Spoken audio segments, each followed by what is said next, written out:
మూసీ ప్రక్షాళనకు సర్కారు నడుం బిగించింది. ఆక్రమణలపై దూసుకెళ్లేందుకు బుల్డోజర్లు రెడీ అవుతున్నాయి.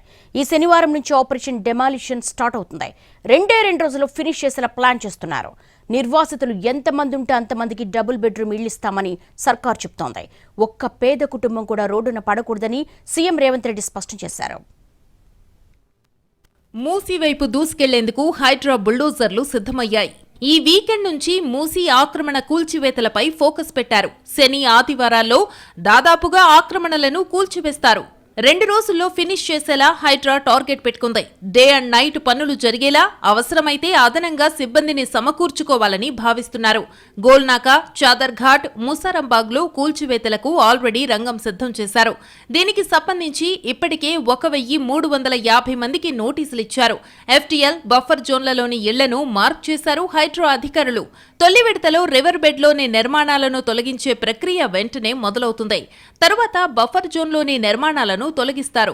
ఈలోగా మేడ్చల్, రంగారెడ్డి, హైదరాబాద్ జిల్లాల పరిధిలో మూసీ పరివాహక ప్రాంతాల్లోని ఇళ్లకు కలెక్టర్లు వెళ్లి ప్రజలను ఒప్పించి ఇళ్లను ఖాళీ చేయిస్తారు.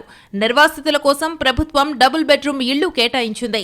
దీనికి సంబంధించి ఉత్తర్వులు కూడా జారీ అయ్యాయి. ఇప్పటి వరకు మూసీ పరివాహక ప్రాంతంలో 10,000 కుటుంబాలున్నట్టు అధికారులు గుర్తించారు.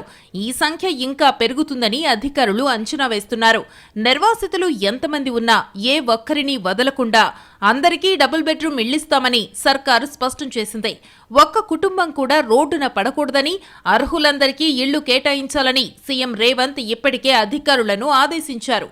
ఓఆర్ఆర్ లోపల ఉన్న చెరువులు, కుంటలు, నాలాలు ఆక్రమణలకు గురికాకుండా పర్యవేక్షణను మరింత కట్టుదిట్టం చెయ్యాలని అధికారులను సీఎం రేవంత్ ఇప్పటికే ఆదేశించారు. ఇందుకోసం సీసీ కెమెరాలు ఏర్పాటు చేసి వాటిని కమాండ్ కంట్రోల్ సెంటర్కు అనుసంధానం చెయ్యాలని చెప్పారు.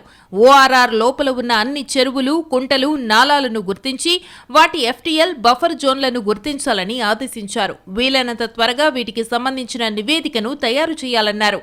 ప్రతి ఆక్రమణను సరిచేసి నిర్వాసితులైన పేదలకు విధిగా తగిన పరిహారం అందేలా ప్రణాళిక రూపొందించాలని చెప్పారు.